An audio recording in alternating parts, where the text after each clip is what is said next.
जगत सद्भावना संस्थान के सानिध्य में भगवान श्री परशुराम मंदिर फेस इंडस्ट्रियल एरिया फेस 9 में आयोजित पितृतर्पण श्रीमद् भागवत कथा के तृतीय दिवस में सद्भावना दूत भागवताचार्य डॉक्टर रमणी कृष्ण जी महाराज ने भक्ति से ओतप्रोत बाल भक्त श्री ध्रुव जी एवं प्रहलाद जी के पावन चरित्रों की कथा श्रवण कराई। मनु जी महाराज के 2 पुत्र हुए, प्रियव्रत एवं उत्तानपाद।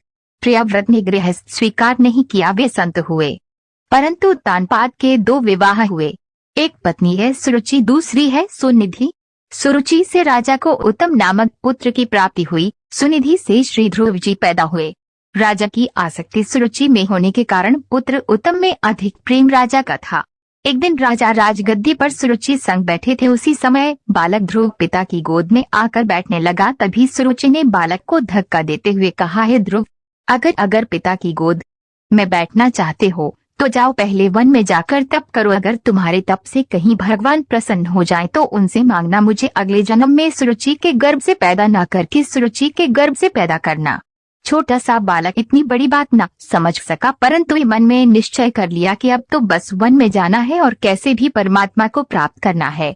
सुनिधि ने भी बालक ध्रुव को यही समझाया कि पुत्र, इन संसारी पिताओं की गोद में क्या बैठना, अगर तुम्हें गोद ही चाहिए तो उस परमपित परमात्मा की गोद मांगो। ध्रुव जी चल पड़े अपनी राह पर। रास्ते में श्री नारद जी महाराज परीक्षा लेने पहुँचे। हे पुत्र, कहाँ जा रहे हो? तुम्हारी क्या अभिलाषा है? ध्रुव जी ने अपना ध्येय बताया कि प्रभु प्राप्ति ही जीवन का एकमात्र लक्ष्य है। नारद जी ने कहा, भगवान को प्राप्त कराने में गुरुवार की कृपा परम आवश्यक है। गुरुवार बिना प्रभु नहीं मिलते। तुम्हारे कोई गुरुवार हैं?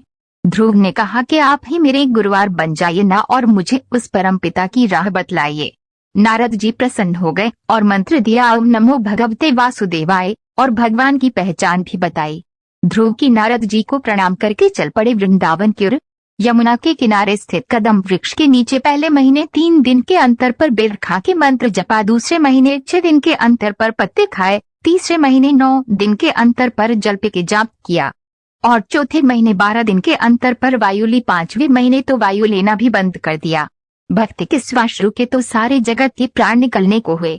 देवता भगवान के शरणागत हुए कि प्रभु भक्त पे कृपा करें, परंतु कृपा निधि तो पहले से ही भक्त ध्रुव के समक्ष प्रकट हो गए। आवाज लगाई, हे पुत्र, आंखें खोलो, मैं आ गया हूँ। परंतु ध्रुव जी के तो अंतःकरण में जो छवि गुरुवार जी ने बताई थी वहीं बसी थी। जिसके मन में घनश्याम समाये हो वो ही भला इस झूठे जगत को क्यों देखें।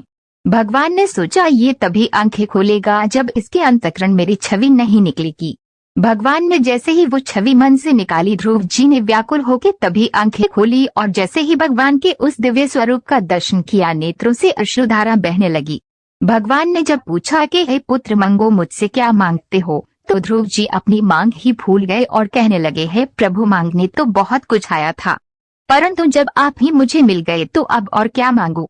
जिसको जीवन में स्वयं भगवान ही मिल गए हो, वो अगर फिर भी झूठे संसार को मांगे तो उससे बड़ा अज्ञानी और कौन होगा। हे प्रभु, जैसी छवि का मैं दर्शन कर रहा हूँ, ये स्वरूप सदा मेरे नेत्रों के सामने स्थिर हो जाए। मैं सदा बस आपको देखता रहूँ, ये ही मेरी मनोकामना है।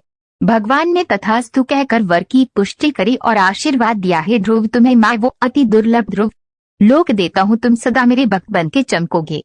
भगवान तो सदैव कृपा करने को तत्पर है, परंतु क्या हम कभी उनके शरणागत हुए। इस दौरान विशेष तौर पर मंदिर कमेटी के पदाधिकारियों में प्रधान वी के वैद, शिव शरण शर्मा, नवल किशोर शर्मा, जसविंदर शर्मा, गोपाल के अलावा महिला मंडल सनर कीर्तन अध्यक्ष मैडम हेमा गैरोला, बैजनाथ शर्मा संस्थापक, सुशील कुमार छिब्बर, विनय श्रीवास्तव, सुरेंद्र पाल, रमेश कुमार, सियाराम शर्मा, अमृत दीप सिंह, सुखविंदर दत्त, विजेता गुग्रास सेवा समिति, सुधीर, प्रवीण शर्मा आदि उपस्थित थे।